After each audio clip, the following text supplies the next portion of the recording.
Alright, so in this video we're going to look at raster inking and how to create inks with a raster program such as Photoshop or Sketchbook Pro or Manga Studio. The settings are all going to be a little bit different in those, but I'm going to show you the main tools that you need to create some ink lines. What I've got right now is I've got my pencils on a single layer here, and I'm going to hit Control Shift or Command Shift N, and I'm going to create my inks layer. Okay. Now, first thing I'm going to do is lock off my pencil layer. This has all been created traditionally. Pencils have all been done traditionally. And what I'm going to do is I'm going to run through a couple of the brush settings, and then the next part is just going to be straight out demo. Okay, so I'm going to bring up brush settings here, and we can take a look, and you can see that I was using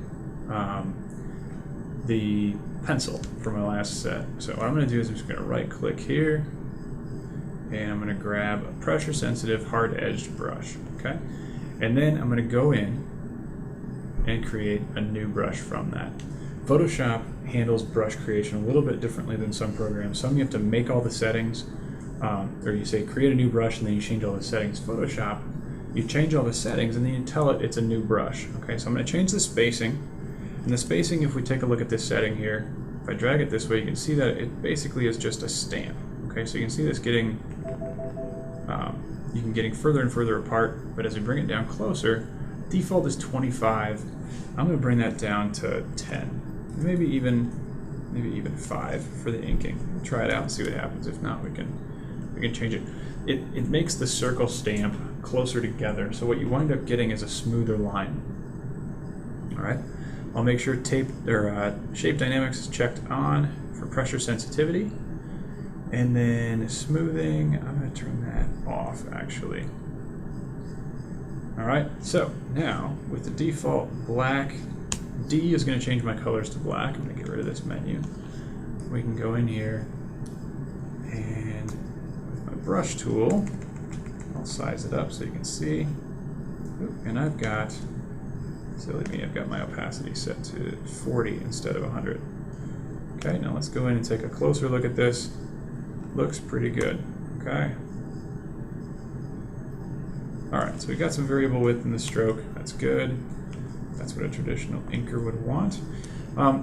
Digital inks are meant to they're meant to exactly reproduce the act of inking traditionally. And what that means is we want to have a smooth line that is going to be standing out from the rest of the drawing. What I'm going to do to kind of create a more stable base to go from, I'm just going to drop in white behind my pencil layer. Label it pencils just for the purpose of this demo. And I'm going to lock that one off, and then I'm going to work on the ink layer. Okay, so what I've got now is an empty layer labeled inks on top of my pencil layer. And from there, I'm going to be creating the final line art from this. I've already got a really good indication because my pencil artist was had a lot of attention to detail.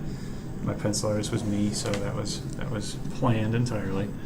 But now I'm ready to start moving forward with the actual inking process. And this next part is just going to be demo. So just sit back and watch. We're going to speed the video up a bit.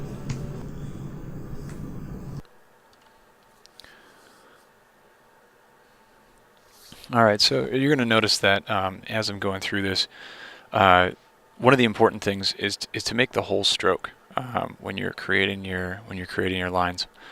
And so I'm trying to as best I can. So like right there, you see that's going to be a better option right there to do the entire stroke. It's okay to overdraw. Remember, this isn't real ink, so you can overdraw and then go back and erase. Throwing a little bit of texture in, and I'm not changing the brush settings at all. I'm just pressing a little more lightly with the pen on the tablet. The edges are really pretty properly defined in this, and so it doesn't need to be as you don't have to do as much thinking if you do your line art well. If you have a more rough line art, then you're probably going to be looking at having to create more of these edges with the inking. I think it just kind of comes down to making a flow. You don't have to work on a specific part every time. So I'm probably a little more tentative right now just because it's a demo. And it takes a little time to get used to it takes a little time to get used to the subject matter. So as you work through it, you'll find at the beginning you're probably a little cooler on it. You're probably a little not as warmed up. But once you get going, it can actually be you get into a flow, and I think I do that in a little bit here. Once things are kind of properly defined, I'm trying to keep the line width variable, right? Making sure that the outer edges and the underside of my ink lines are thicker than the verticals, or even than the lines on top. So you look there on his pinky, and there's a big thick ink line because it's the exterior, it's on the silhouette, and it's also an intersection. So you'll see some variable width in those strokes, and so play with those things because they're important. They give weight and appeal to your inking. All right. And again, right down there in the bottom, you see the border, but I'm going right past it because I'm going to trim that in later. Not a big deal. Going back and erasing parts out. I think the tendency, I think I might have brought this up before too, the tendency when you're inking in Photoshop is to rely on your undo key. As much as possible, don't do that. What it does, the reason for that, it seems like probably a minor thing, but the undo key makes it seem more like software.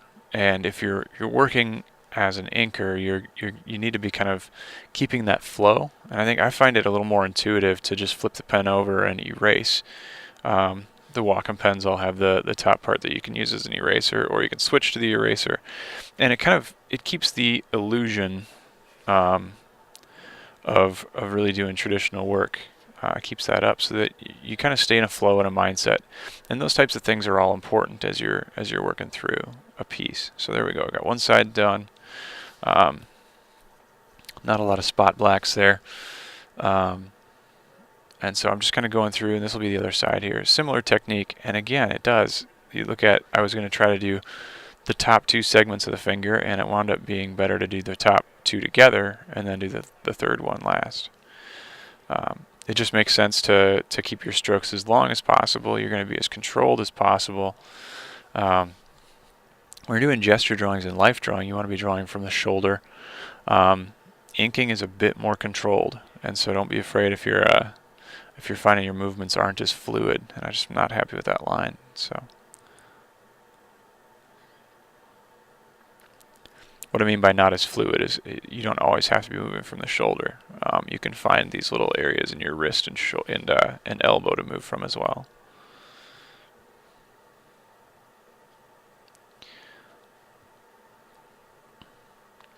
This is one approach as well. I think I talked about the tools a little bit at the beginning, trying to go as without any anti-aliasing. This is one approach to digital inking. There are other people that do differently and have great success with it. So as you're looking through this, know that you have to find your own process as well. All right. This little stitching and details are important because they kind of take it out of the realm of that like a Warner Brothers cartoon and into the comics world. It's these little hatch marks and these little details, little fall off of light and things like that. All right. And if you notice, when I go over a stroke, I'm probably just going to give up and erase it pretty soon here. When you go over a stroke many, many times, what happens is you should be going along the entire stroke. Don't sell yourself short and try to sketch part of a continuous line and then come back and finish it out. Try to, as best as you can, try to make that whole stroke all the way through.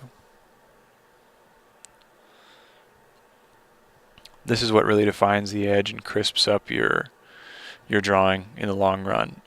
It's possible to make really appealing drawings with just a pencil line scanned in, but this will give it that cartoony razor sharp edge, and it really it helps to give that level of realism or that believability, I guess, to also add some some big details into it as well.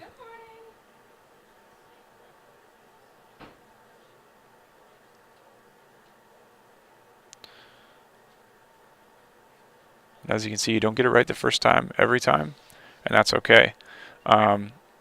You develop a taste for what looks good and what you're capable of, and that little gap there is what you spend years filling in. Your taste and what looks good and what you can do. And so as you're working through this, know that it's a process. Know that you're creating something new, and you have to find your own way in it. Not everybody has the same technique. Hopefully some of this is helpful to you, but not everybody has the same technique, and nor should they.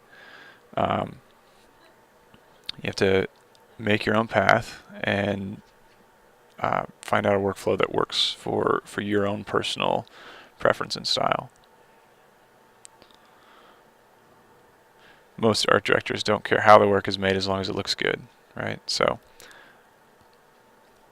and I believe this is a part where I really spent a lot of time trying to get the line right. It's the line in the face, and the lines in the face are super important. You really have to get them right. And when I was working on the paper, it just kind of came. And the inking portion, I think what I did is I threw an extra layer up because I knew I was going to be overlapping the neck and probably overlapping the finger. And so what happens with that is you can throw another layer up there. There we go. I think I finally got it. All right, so you can throw another layer up there, and then once you get it over the top of what you're laying it on top of, then you can you go through and collapse that back down.